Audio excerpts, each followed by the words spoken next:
Right now आपका brain slowly damage हो रहा है।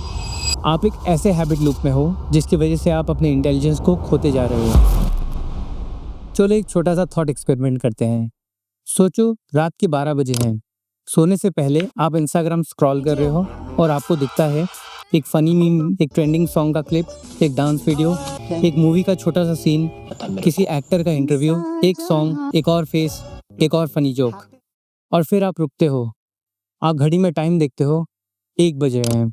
अब आप अपने फ़ोन को बंद करते हो और सोचते हो वो पहली वीडियो कौन सी थी जो मैंने देखी थी। कुछ याद आया? नहीं, एक ब्लर इमेज है लेकिन आपको कुछ याद नहीं। पर ऐसा क्यों होता है? ये होता है क्योंकि जब आप बहुत सारा कंटेंट एक साथ कंज्यूम कर लेते हो तो आपका ब्रेन इन्फॉर्मेशन को प्रोसेस नहीं कर पाता और स्लो हो जाता है। इसी वजह से 15% लोग ही हैं जो इस वीडियो को एंड तक देख पाएंगे। सोचो 80 to 90% लोगों का अटेंशन आज एक गोल्ड फिश जितना है। इसी को ब्रेन रॉट कहते हैं।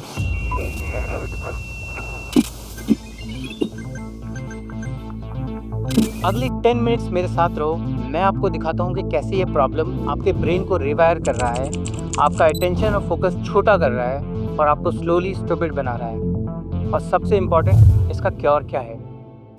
स्टार्ट करने से पहले मैं चाहूँगा कि आप अपने अटेंशन स्कोर को चेक कीजिए।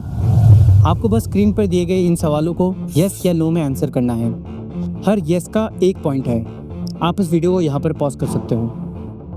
आपका टोटल क्या निकला? Comment your score now. अगर आपका स्कोर 1 से 3 के बीच है तो आप इस वीडियो को यहीं पर छोड़ सकते हो।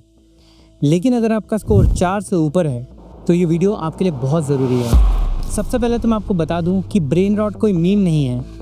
ऑक्सफोर्ड ने इसे word of the year declare किया था। ब्रेन रॉट का मतलब होता है लो क्वालिटी और मीनिंगलेस कंटेंट को हद से ज़्यादा कंज्यूम करना, जो आपके दिमाग को कमज़ोर और स्लो बना देता है। एंड फ्रैंकली ये प्रॉब्लम आज हर उस इंसान के साथ है जो रोज़ सोशल मीडिया पर शॉर्ट वीडियोस देखते हैं। यूसी इरवाइन की रिसर्च कहती है 2004 में एक एवरेज इंसान का ऑन स्क्रीन अटेंशन स्पैन लगभग 2 मिनट 30 सेकंड्स का था, लेकिन अब वो सिर्फ 47 सेकंड्स रह गया है।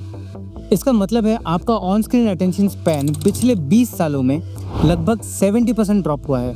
And it is getting more serious. आज globally adult on an average 6.5 घंटे से ज़्यादा डेली अपने स्क्रीन पे स्पेंड करते हैं और कुछ कंट्रीज़ में ये एवरेज 9 घंटे से भी ज़्यादा है। और टीनेजर्स के लिए नंबर और भी ख़राब है। वो लगभग 9 घंटे से भी ज़्यादा डेली अपने स्क्रीन पे स्पेंड करते हैं। एंड ऑनेस्टली हम सब इस बात को जानते हैं कि इस टाइम का एक बड़ा हिस्सा कहाँ जाता है?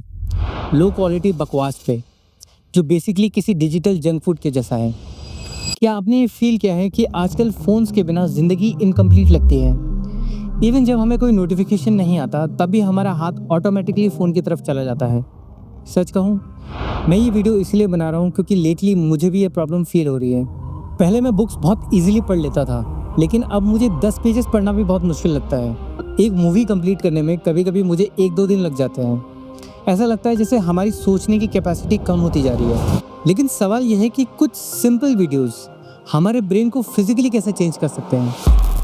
जवाब है डिजिटल ब्रेन रिवायरिंग। यह है कोकोमेलन, हर बच्चे का favourite YouTube show. 196 million subscribers और 200 बिलियन से ज़्यादा व्यूज़।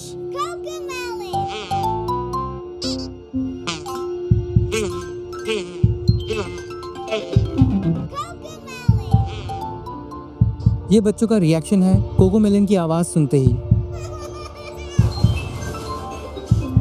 कोकोमेलन के लगातार बदलते सीन्स, ब्राइट कलर्स और नॉन स्टॉप म्यूजिक एक ही चीज़ के लिए डिज़ाइन किए गए हैं। बच्चों के अंदर एक सडन रिस्पॉन्स ट्रिगर करना, जिसकी वजह से बच्चे लिटरली ट्रांस जैसे स्टेट में चले जाते हैं। पेरेंट्स ने ये नोटिस किया है कि बच्चे अक्सर इस तरह के वीडियोस देखने के बाद बहुत इरिटेटेड बिहेव करते हैं। इन बच्चों को अक्सर दूसरी एक्टिविटीज़ में फोकस शिफ्ट करने में मुश्किल होती है और कभी कभी विड्रॉल्स के सिम्टम्स भी दिखते हैं। अगर ध्यान से देखो तो ये किसी ड्रग एडिक्शन जैसा है। डॉक्टर जॉन न्यूटन की स्टडीज़ कहती है जिन बच्चों का स्क्रीन टाइम बहुत ज़्यादा होता है उनके दिमाग का वो पार्ट वीक हो जाता है जो रीडिंग, लैंग्वेज और डिसीजन मेकिंग के लिए रिस्पॉन्सिबल होता है। एक्सपर्ट्स ये भी कहते हैं कि जिन बच्चों का डेली स्क्रीन टाइम 60 मिनट से ज़्यादा होता है उनमें ADHD के सिम्टम्स बढ़ने लगते हैं। लेकिन क्या आपने सोचा कि ऐसा क्यों होता है? एक्चुअली आपके ब्रेन का प्रीफ्रंटल कॉर्टेक्स, जो आपके थिंकिंग और फोकस को हैंडल करता है, वो ज़्यादा स्क्रीन टाइम की वजह से डोपामिन से ओवरलोड हो जाता है और ब्रेन बैलेंस बनाए रखने के लिए अपना डोपामिन बेसलाइन बढ़ा देता है। इससे ये होता है कि आपको लाइफ की नॉर्मल चीज़ें बोरिंग लगने लगती हैं। और क्योंकि छोटे बच्चों का ब्रेन अभी फुल्ली डेवलप नहीं है, ये उनके लिए बहुत डेंजरस बन जाता है। इसीलिए 3 साल से छोटे बच्चों को स्क्रीन टाइम देना स्ट्रिक्टली अवॉइड करना चाहिए। इनफैक्ट अडल्ट भी इसे फील कर सकते हैं। जैसे जब वाईफाई थोड़ा स्लो हो जाता है तो आप फ्रस्ट्रेट हो जाते हो। कुछ लोगों को यूट्यूब वीडियोस 1.2x स्पीड में देखना नॉर्मल लगता है। कभी कभी नॉर्मल कॉन्वर्जेशंस के बीच आपको अचानक याद नहीं रहता कि मैं क्या बोलने वाला था। लेकिन प्रॉब्लम्स यहाँ खत्म नहीं होती। आजकल एक और प्रॉब्लम है जो बहुत फास्ट ग्रो कर रही है, जैसे कॉग्निटिव ऑफलोडिंग, या फिर सिंपल भाषा में द गूगल इफेक्ट कहते हैं। मतलब ये कि जब आपके ब्रेन को लगता है कि कोई फैक्ट गूगल पर इजीली अवेलेबल है, तो आपका दिमाग उस इंफॉर्मेशन को स्टोर करना ज़रूरी नहीं समझता। और इसी वजह से आज हम नॉलेज के बजाय सिर्फ सर्चिंग स्किल्स को डेवलप कर रहे हैं। रिजल्ट, हमारी मेमोरी वीक हो रही है और नॉलेज की डेप्थ खत्म। स्टडीज़ कहती है हमें क्रिएटिव आइडियाज़ तभी आते हैं जब हमारा ब्रेन पुरानी यादों को जोड़कर नए कनेक्शंस बनाता है। लेकिन अगर मेमोरी स्टोर नहीं होंगे तो क्रिएटिवली सोच पाना मुश्किल हो जाता है। और सबसे डेंजरस बात यह है कि रिवायरिंग सिर्फ सोच तक लिमिटेड नहीं है। कुछ स्टडीज ने दिखाया है कि ज़्यादा स्क्रीन टाइम की वजह से ब्रेन का सेरेब्रल कॉर्टेक्स पतला होने लगता है। ये वही लेयर होता है जो हायर लेवल थिंकिंग के लिए रिस्पॉन्सिबल होता है। अभी इस पर और रिसर्च चल रही है कि एग्जैक्टली ऐसा क्यों होता है। लेकिन एक बात क्लियर है, आपके डेली स्क्रॉलिंग हैबिट्स लिटरली आपके ब्रेन का शेप बदल रहे हैं। अभी इस वक्त जब आप ये वीडियो देख रहे हो, आपका ब्रेन रिवायर हो रहा है। फर्क सिर्फ इतना है कि इस बार आप समझ रहे हो कि हो क्या रहा है। और ये समझना ज़रूरी है क्योंकि हमें ये समझना होगा कि हमारा ब्रेन इंफॉर्मेशन को प्रोसेस करने के लिए इवॉल्व कैसे हुआ। टाइम में थोड़ा पीछे जाते हैं। 3 लाख साल पहले जब पहले होमो सेपियंस आए, तब हम बस हंटर गैदरर्स थे। उसका ब्रेन हज़ारों लाखों सालों में एक ही चीज़ के लिए इवॉल्व हुआ, किस काम पर फोकस करना है और किसे इग्नोर करना है। डोपामिन को हम सब एडिक्शन से जोड़ते हैं, लेकिन एक्चुअली डोपामिन हमें सर्वाइवल के लिए सीखने और फोकस करने में मदद करता है। और यही फास्ट और सही डिसीजंस बनाने की एबिलिटी हमें खाना ढूंढने, एक्सप्लोर करने और सोशल बॉन्ड्स बनाने जैसे काम में मदद करता था। लेकिन फिर 12,000 साल पहले सब कुछ बदल गया जब फार्मिंग शुरू हुई। सोसाइटी, साइंस और टेक्नोलॉजी ने एक नया वर्ल्ड क्रिएट किया।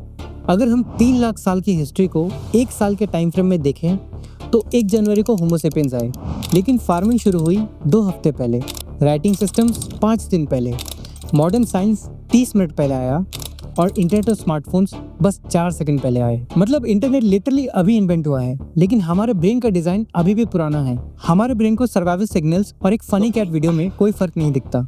इसलिए अब नोटिफिकेशन, लाइक्स और स्वाइप पर भी हमारा ब्रेन डोपामिन रिलीज करता है। साइंटिस्ट ब्रेन की इसी रिवायरिंग को न्यूरोप्लास्टिसिटी कहते हैं। सिंपल वर्ड्स में पहले ब्रेन की रिवायरिंग को हज़ारों साल लगते थे, लेकिन 2007 के बाद स्मार्टफोन्स और सोशल मीडिया ने इस प्रोसेस को फास्ट फॉरवर्ड कर दिया। सिर्फ 15 सालों में हमने अपने ब्रेन को ट्रेन कर दिया कॉन्स्टेंटली कुछ नया कंज्यूम करने के लिए। साइंटिस्ट इसे कॉग्निटिव एवोल्यूशनरी मिसमैच कहते हैं। इसका मतलब ये है कि हमारा एनवायरनमेंट तो बहुत तेज़ी से बदल रहा है, बट हमारा ब्रेन अभी भी ये सोचता है कि हम जंगल में ही रहते हैं। और शायद वो गलत नहीं है, क्योंकि आज का जो मॉडर्न जंगल है वो एल्गोरिदम्स है।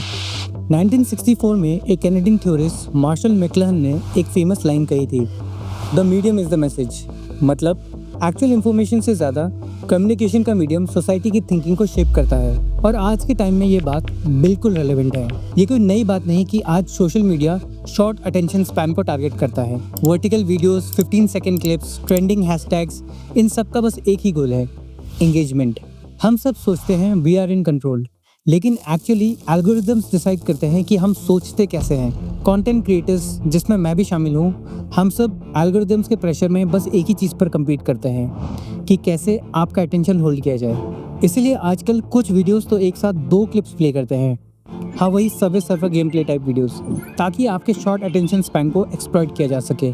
एक स्टडी कहती है कि एक एवरेज यूज़र का फिंगर 20 दिन में माउंट एवरेस्ट जितना स्क्रॉल करता है, क्योंकि let's face it, Instagram refresh करना is always going to be easy.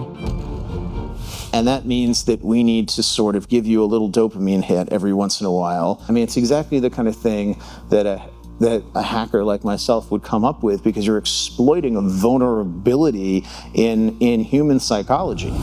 The United Nations Office on Drugs and Crime के हिसाब से आज दुनिया भर में 292 मिलियन लोग ड्रग एडिक्टेड हैं और सोशल मीडिया एडिक्शन से लगभग 210 मिलियन लोग सफ़र करते हैं। ड्रग कार्टेल को इतना बड़ा बिजनेस बनाने के लिए कई 100 साल लग गए, लेकिन डोपामिन कार्टेल कुछ ही सालों में इतना ग्रो हो चुका है आपको ये सब सुन के काफ़ी डरावना लगता होगा, और ये है भी, लेकिन कहानियाँ ख़त्म नहीं होती। जिस चीज़ ने इस वायरस को इतना पावरफुल बनाया है, वही इसका इलाज भी है। द सेम ब्रेन जो रिवायर हो चुका है, उसको हम रिवर्स भी कर सकते हैं। लेकिन फाइट बैक का तरीका समझने से पहले अगर आपको ये वीडियो पसंद आ रही है तो लाइक एंड सब्सक्राइब कीजिए।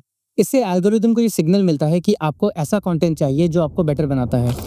ब्रेन रॉट को रिवर्स करने का सीक्रेट हम पहले ही इस वीडियो में डिस्कस कर चुके हैं।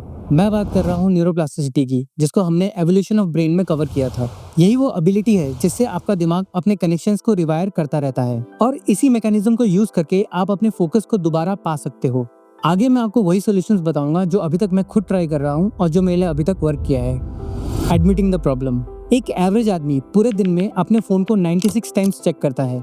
ऑनेस्टली ये नॉर्मल नहीं है। इसको ठीक करने का सबसे पहला स्टेप है ये एडमिट करना कि हाँ, मुझे प्रॉब्लम है, क्योंकि जब तक आप प्रॉब्लम को साफ साफ नहीं देख सकते तब तक आप उसे सॉल्व नहीं कर सकते। Progressive overload for attention. आपका ब्रेन भी एक मसल है। अगर आपने अपने ब्रेन को ट्रेन किया है 30 सेकंड रील्स देखने के लिए, तो आप ये एक्सपेक्ट नहीं कर सकते कि कल से आप एक 500 पेजेस की बुक एक ही बार में पढ़ लेंगे। Start small. फ़ोन साइड में रखिए और सिर्फ 10 मिनट एक रियल बुक पढ़िए। कल 15, नेक्स्ट वीक 20। ये ग्रेजुअल इंक्रीज आपके न्यूरल पाथवेज को स्लोली रिबिल्ड करेंगे। हो सके तो use a physical timer and avoid multitasking. Environmental design. सिर्फ विल पावर से कुछ नहीं होता। अगर आपका फ़ोन डेस्क पर रखा है तो चांसेस ज़्यादा है कि आप उसे यूज़ करेंगे। अपने एनवायरनमेंट को ऐसे डिज़ाइन कीजिए कि फोकस करना ईजी हो। जितना हो सके अपने स्टडी या वर्क टेबल से डिस्ट्रैक्शंस को दूर रखें। फ्रिक्शन क्रिएट करना काफ़ी पावरफुल होता है। Start your morning right.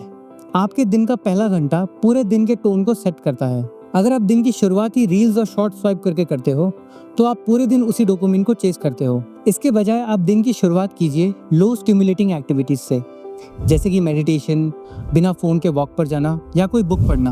और कुछ भी नहीं तो आप बस साइलेंस में बैठकर अपने पूरे दिन को प्लान कीजिए। Dopamine rebalancing. दिन में आपको बस एक बार अपने लिए 1 घंटा निकालना है जिसमें you intentionally do nothing. No phone, no TV, no YouTube, no podcast, even music भी नहीं, बस आप और आपके थॉट्स। ये लो स्टिमुलेटिंग पीरियड आपके डोपामिन रिसेप्टर्स को रिसेट करता है और धीरे धीरे नॉर्मल एक्टिविटीज आपको अच्छी लगने लगती है। Removing unwanted triggers. आपका फ़ोन किसी स्लॉट मशीन की तरह है। नोटिफिकेशन बेल्स, फ्लैशिंग कलर्स आपको बार बार उसकी तरफ अट्रैक्ट करता है। हम सबके फ़ोन के डेवलपर सेटिंग्स में डिस्प्ले को ग्रे स्केल करने का ऑप्शन होता है। आपको बस उसे एक्टिवेट करना है। ब्राइट कलर्स के हटते ही आपका फ़ोन बोरिंग बन जाता है, बिल्कुल जैसा उसे होना चाहिए। एक बार just try it for 60 seconds and नीचे कमेंट कीजिए कि अगर आपको कुछ डिफरेंट फील हुआ। और दूसरा, आप अपने फ़ोन के ऑल नोटिफिकेशंस को ऑफ कर दीजिए और सिर्फ कॉल्स और इंपॉर्टेंट मैसेजेस अलाउ कीजिए। ट्रस्ट मी, आपको इतने सारे शॉपिंग ऐप्स के नोटिफिकेशंस की ज़रूरत नहीं है। Do more things that make you present. अपनी लाइफ में ऐसी एक्टिविटीज़ इंक्लूड कीजिए जो आपको रियल वर्ल्ड में रखती है। जैसे मैं क्रिकेट खेलता हूँ, जिम जाता हूँ, फोटोग्राफी करता हूँ। आप भी स्पोर्ट्स, जिम, कुकिंग, ट्रैकिंग या गिटार सीखने जैसे ऑप्शंस ट्राई कर सकते हो। ये चीज़ें आपको प्रेजेंट में रखती हैं, क्योंकि ये स्क्रोलिंग का ठीक ऑपोजिट है। इन कामों में फोकस, कोऑर्डिनेशन और प्रॉब्लम सॉल्विंग की ज़रूरत होती है। ये आपके ब्रेन का वर्कआउट है। आपकी भी हॉबीज़ क्या हैं, कमेंट कीजिए। Mindful consumption. जैसे दिन भर आप सिर्फ जंक फूड नहीं खा सकते, वैसे ही अपने माइंड को ट्रीट कीजिए। नेक्स्ट टाइम किसी भी ऐप को ओपन करने से पहले थोड़ा माइंडफुली खुद से पूछिए कि मेरा इंटेंशन क्या है। क्या मुझे कुछ सीखना है, किसी के साथ कनेक्ट करना है, या बस बोर्डम इसकी वजह है। जंक कंटेंट को रिप्लेस कीजिए ऐसे कंटेंट से जो आपके ब्रेन को नरिश करती है। एक बार क्विकली रिकैप करते हैं। सबसे पहले प्रॉब्लम एडमिट कीजिए। दूसरा, अपने फोकस को किसी मसल की तरह स्लोली ट्रेन कीजिए। थर्ड, अपने सराउंडिंग्स को फोकस के लिए डिज़ाइन कीजिए। सिर्फ विल पावर से कुछ नहीं होता। फोर्थ, दिन की शुरुआत लो स्टिमुलेटिंग रूटीन के साथ कीजिए। दिन में 1 घंटा ज़रूर निकालिए टू डू नथिंग। अपने फ़ोन से सारे ट्रिगर्स को रिमूव कीजिए और फ़ोन यूज़ करना बोरिंग बनाइए। उसके बाद रियल वर्ल्ड में एंगेज कीजिए जो आपको प्रेजेंट में रखती है। और फाइनली, माइंडफुल कंजम्पशन प्रैक्टिस कीजिए। ये 8 स्टेप्स आपको आपका फोकस और कंट्रोल वापस दिलाती है। अगर आप अभी इस वीडियो के एंड तक पहुंच चुके हो, देन समझ लो you are already in the top 15% and आप सीरियसली अपने अटेंशन स्पैन को इम्प्रूव करना चाहते हो। चैलेंज ये है कि आपको आज से स्टार्ट करना है एंड नेक्स्ट 7 डेज तक आपको अपने अटेंशन को रिलीजियसली ट्रैक करना है। हमने वीडियो के स्टार्टिंग में जो अटेंशन स्कोर चेक किया था वो आपका डे 0 का स्कोर है। 7 डेज चैलेंज पूरा करने के बाद आप वापस आकर अपना स्कोर शेयर करना। मुझे आपके कमेंट का इंतजार रहेगा। ब्रेन रॉट एक रियल प्रॉब्लम है, लेकिन ये सिर्फ एक नेचुरल रिएक्शन है उस दुनिया का जो डिज़ाइन ही इसलिए किया गया है कि आपका अटेंशन लॉक्ड रहे। लेकिन गुड न्यूज़ ये है कि हमारा ब्रेन एक फ्लेक्सिबल सिस्टम है जो हमेशा चेंज हो सकता है। ऑफ कोर्स ईजी नहीं होगा, थोड़ा डिसिप्लिन लगेगा, थोड़ा बोर्डम भी टॉलरेट करना पड़ेगा। लेकिन सोचो, अगर आप इन 7 दिनों में थोड़ा भी इम्प्रूवमेंट देख सकते हो तो अगले 7 महीनों में वो कितना शिफ्ट होगा। और शायद आपको अभी लगे कि 7 दिन के रिसेट से क्या होगा, लेकिन ट्रुथ ये है कि छोटी छोटी विक्ट्रीज ही बड़े ट्रांसफॉर्मेशन का बेस होती है। और अब चॉइस आपकी है। कमेंट कीजिए वो क्या चीज़ है जो आप अपनी लाइफ में अभी चेंज करने वाले हो। शायद आपकी स्टोरी भी किसी और को एक्शन लेने के लिए इंस्पायर करे। Thank you and I will see you in the next one.